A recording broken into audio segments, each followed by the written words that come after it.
Welcome to Mainland, your local regional television station. I'm Chrissy Small and here's some of what's coming up in today's news. Stoke firefighter Mark Jansen does us proud while rising to the Sky Tower Stair Challenge. Richmond man is sought by police.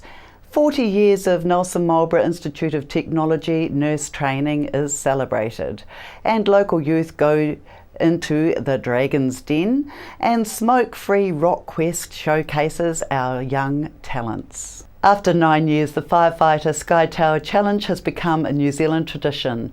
The 10th Firefighters Challenge was held on Saturday, where 700 firefighters raced up 51 flights, or to be more precise, 1,103 Sky Tower steps, wearing their full firefighting regalia to raise money for Leukemia and Blood Cancer New Zealand. Last Friday, Nelson man Mark Jansen from the Stoke Fire Brigade, who Mainland had earlier filmed in training in February, arrived in Auckland to be part of the presentation to the Child Cancer Foundation of monies raised from the 2014 Firefighters calendar from around the region. He then joined with other firefighters from around New Zealand to climb the Sky Tower stairs on Saturday to raise as much money as they could for Leukemia and Blood Cancer New Zealand. The fastest time to the top was 8 minutes and 36 seconds, achieved by Josh Harrison from the Otara Fire Station. The fastest woman was Gabby Ernst at 14 minutes and 29 seconds. Nelson's Mark Jansen set a fundraising goal of $1,000 but had reached the second place on the fundraiser leaderboard with over $11,000 by Friday, and he was still counting as he left for Auckland. He was awarded the top individual fundraiser award after raising a massive $13,208. He completed the Firefighter Sky Tower Stair Challenge in 13 minutes, 19 seconds and placed 90th overall. More than $868,000 was raised for Leukemia and Blood Cancer New Zealand with this challenge, and the figure is still expected to increase. Mark had said on his Facebook page that he was in awe of the public's generosity towards the Leukemia and Blood Foundation cause, saying that he would take that with him all the way up the 1,103 stairs on Saturday. Police are seeking help from the public to locate a Richmond man in relation to a drug investigation. Police are keen to talk to 44-year-old Terry Jones from Richmond near Nelson. Mr Jones is a New Zealand European who is 175 centimetres tall and has a distinctive birthmark on his left cheek. Police believe he may be able to assist them with their ongoing inquiries regarding Operation Genoa. He is believed to be somewhere in the Nelson region. Anyone with any information who can assist the whereabouts of Mr Jones is asked to contact police on 021 191 6094. Information can also be provided anonymously to the organisation Crime Stoppers on 0800 555 111. Sunday afternoon, around 1 p.m, the Nelson Marlborough Rescue Helicopter was dispatched to the scene of a quad bike accident on a farm near Upper Takaka. A 63-year-old female from the area sustained serious injuries when the quad bike she was reversing went over a bank, rolling several metres and landing on top of her. The woman was assessed and stabilised at the scene by the helicopter's onboard intensive care paramedic before being airlifted to Nelson's emergency department for further treatment.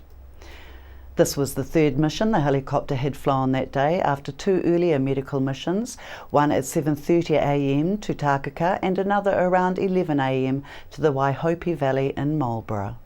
The Lion Foundation Young Enterprise Scheme, otherwise known as YES, is an experiential business program where secondary students, years 12 to 13, set up a company, create real products and or services and make real profit or loss.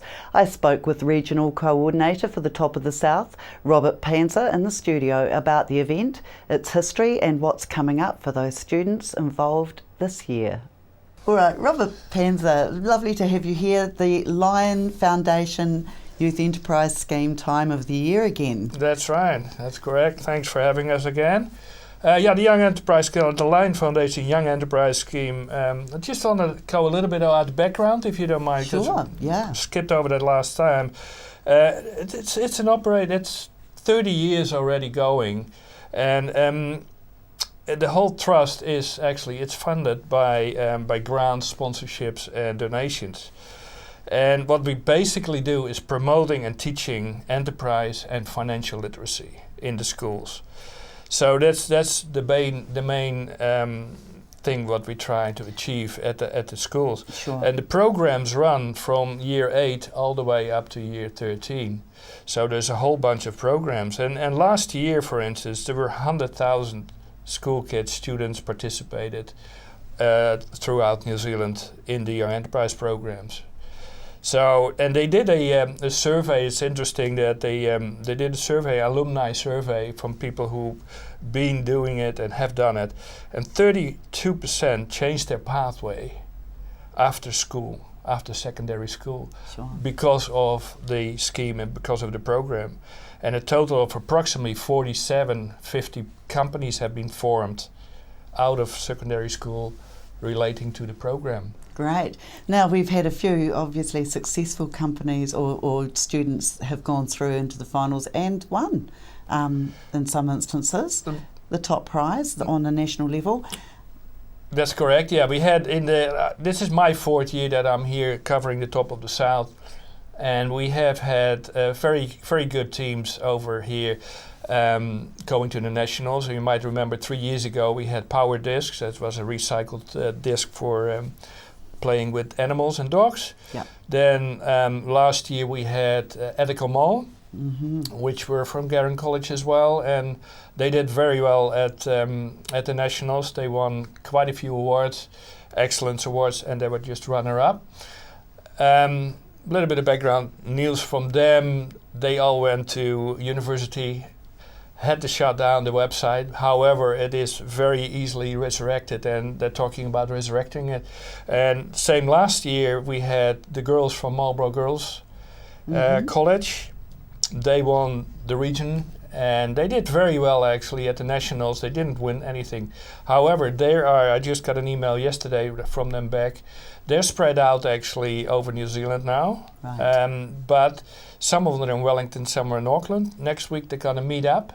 Mm-hmm. And they're still in business, and they're still going to grow the business as they started off last year in the Young Enterprise Scheme. Great. So it obviously touches people in such a way that they are enthused and they want to continue, which you're saying.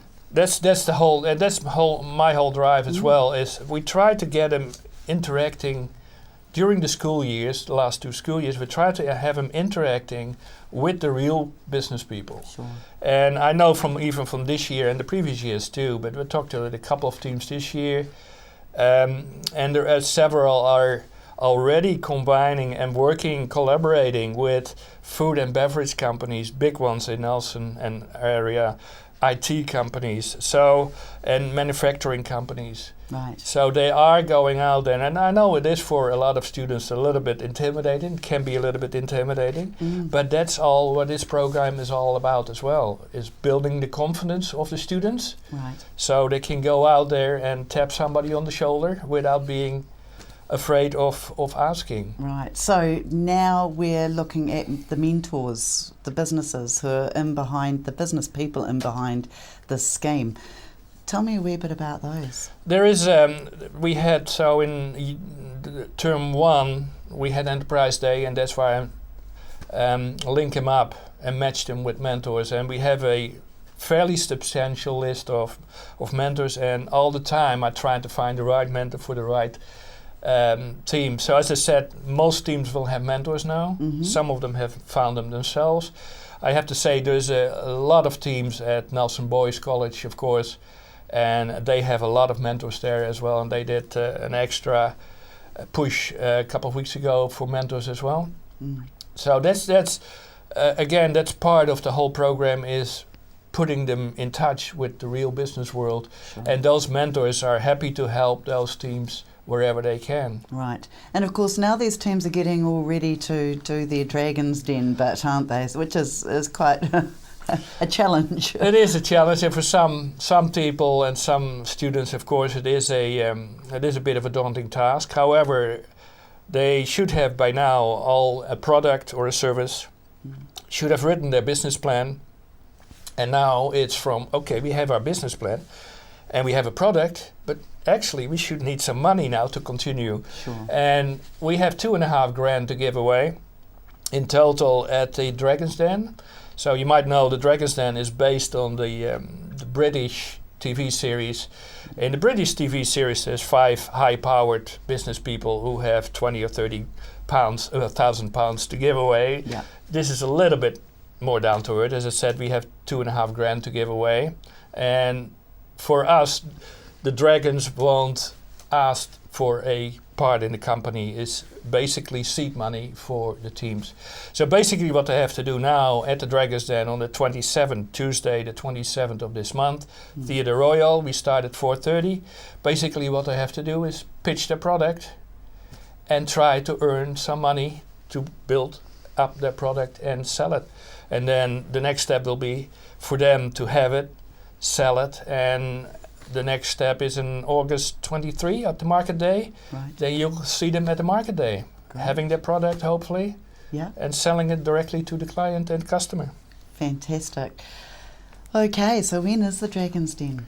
The Dragon's Den is Tuesday the 27th, is it? Tuesday? Yeah. It's not next week, the week after, I think. So we're getting very close. Right. At the Theatre Royal, everybody is welcome, and I know there is a lot of business people coming there because you will see approximately, I would say, 30 teams, Yeah. which is up from last year. Last year we had something like 20. This year we have around 30 teams. And they're from Garran College, Nelson Boys, Nelson Girls, Mainland College, Waimea College. Last year we had Marlborough Girls, not this year, unfortunately.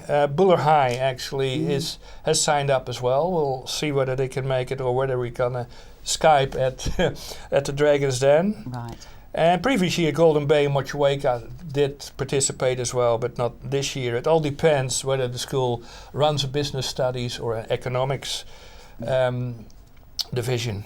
Right. Okay, so we're talking smaller schools probably don't have all those. The problem is with the smaller Numbers. schools like Collingwood or Golden Bay, they just don't have the numbers. I mean, Golden Bay signed up this year, but they only had 2 or 3 students. And that makes it very, very difficult for the school to make it worthwhile to do it. And sometimes 1 or 2 drop out, and then what are you going to do? That's but right. you just try to motivate them anyway. Yeah.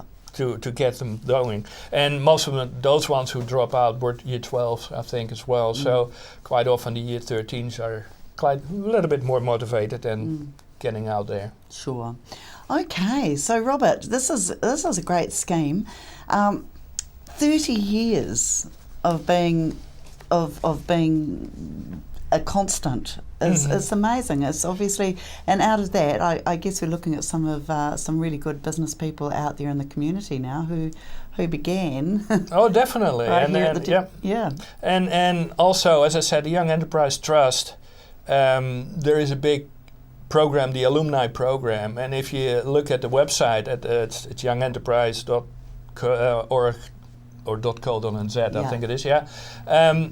The alumni is a very big program, and one of the most well-known ones, Stefan LaPianca from Charlie's Juices, Mike McRoberts, for instance, the TV anchor.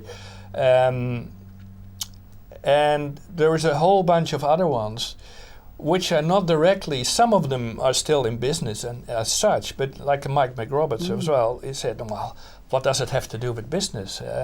But still, he learned a lot about what to do and listening and things like that. So there is a whole wide, there's a whole wide, and as I said earlier, it's about, for a lot of kids, it's not only about enterprise, but it's gaining confidence as well. What they also say, working together with the business people, but also working together together as a team. And that can be a challenge as well, because each team usually is 4 or 5 people, or 6 maybe students, and they have to work together. That's right. And that can be a challenge as well. And they have to look at it professionally then from, hey, you don't preserve, but do a good job, so as long as they remember the old saying, there's no I in team. That's right, and that's part of the challenges, and that's how they grow at the end of the year. Great. Well, Robert Panzer, thank you very much for your time today. Thank you for having us. And we'll be in touch, I guess, with the winners. Yeah, we'll look forward to it. Great, thank you. Nelson Marlborough Institute of Technology celebrates 40 years of nursing education this year. A display in the Nelson Marlborough Institute of Technology Library started on May 12th, International Nurses Day, and it's celebrating 40 years of nursing education at the NMIT and recognises some of the many nurse visionaries who influenced the development of nursing. Back in 1974, when the Nelson Marlborough Institute of Technology was called the Nelson Polytech, had its first intake of 30 trainee nurses under a pilot program. It was one of the first technical institutes in New Zealand, after Wellington and Christchurch, to begin offering nursing education outside of the hospital-based school system. The transfer of nursing from hospital training to tertiary education was a significant reform led by nurses and in response to a rapidly changing society. The Nelson Marlborough Institute of Technology nursing tutor Rosemary Gage was amongst the first intake of students in 1974. She said, "I became part of this brave world and it was a privilege to be part of it. Our school, then led by Pam Seymour, not only helped change the gender and course composition of the Polytechnic, it brought our student status and presented a curriculum which changed how and what we were taught. It was transforming and definitely pivotal in providing the platform for the contemporary education nurses receive today."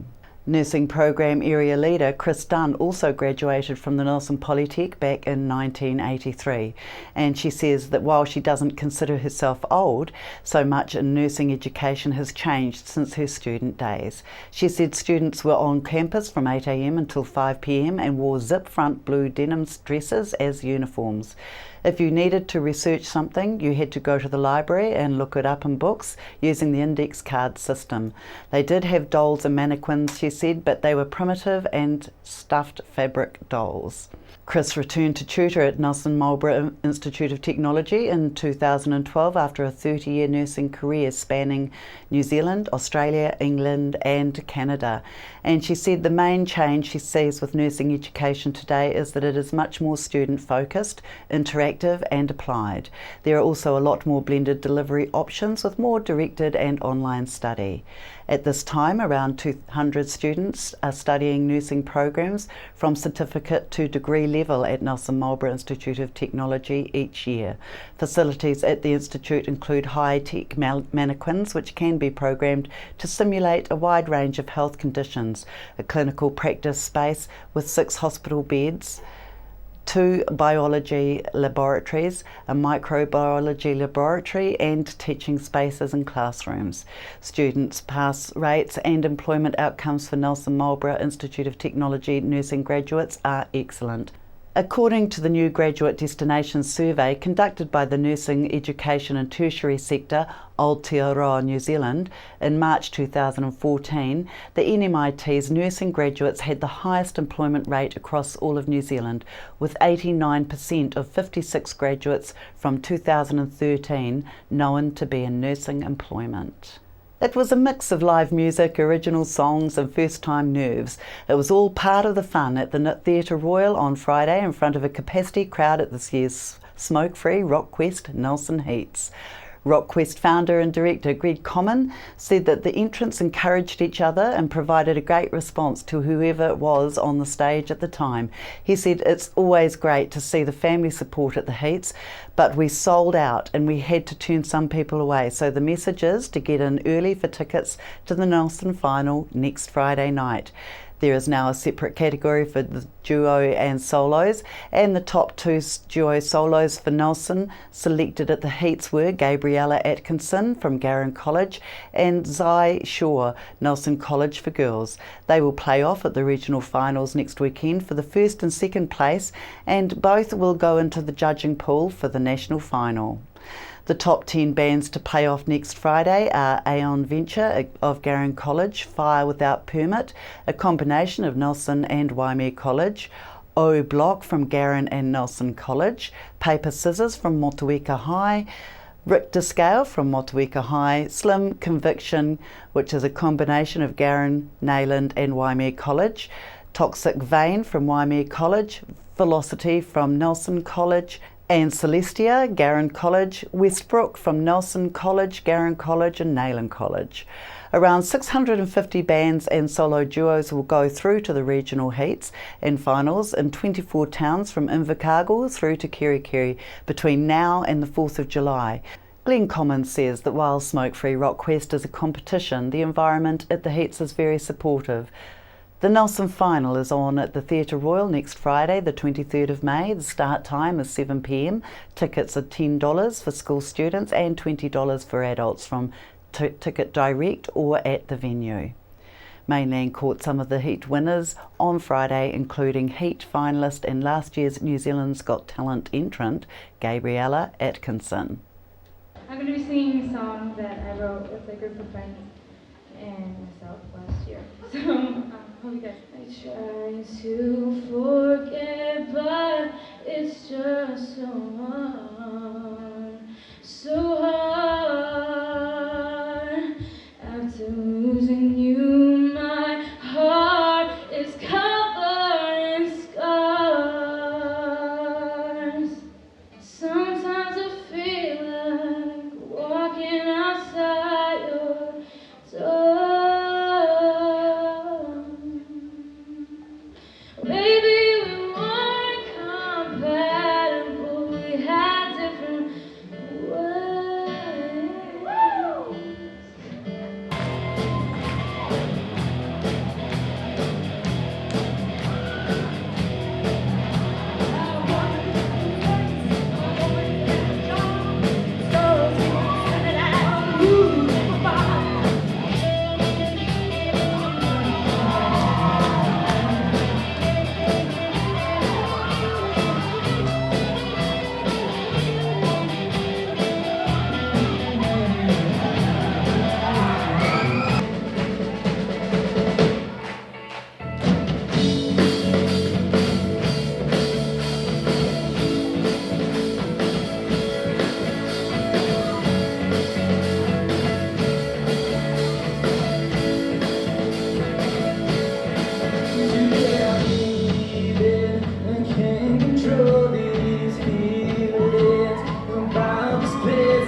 Waking up in a different situation, finding the art on puzzles with just a minute. Let it go, steady go. I can't figure out it's with all my friends.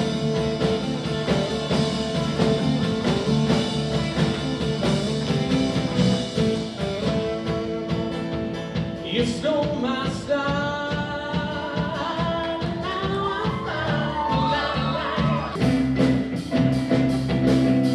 find she's just a girl who's nearly 18, but she's one in a million.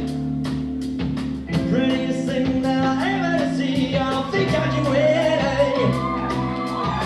She hit the beach with the bumps out her feet, and I think she had a heart in her hand. I wanna get you, wanna get you, wanna get you, wanna more than I can stand. So you'll be ripping about it down zero. This is my only chance, I gotta let it go. Give me a number, make me your hero, please, baby, yeah. I will leave humble, my head is level, and I promise that's the way it'll be. After the break, we'll bring you the latest weather updates and some events and happenings coming up from around the region.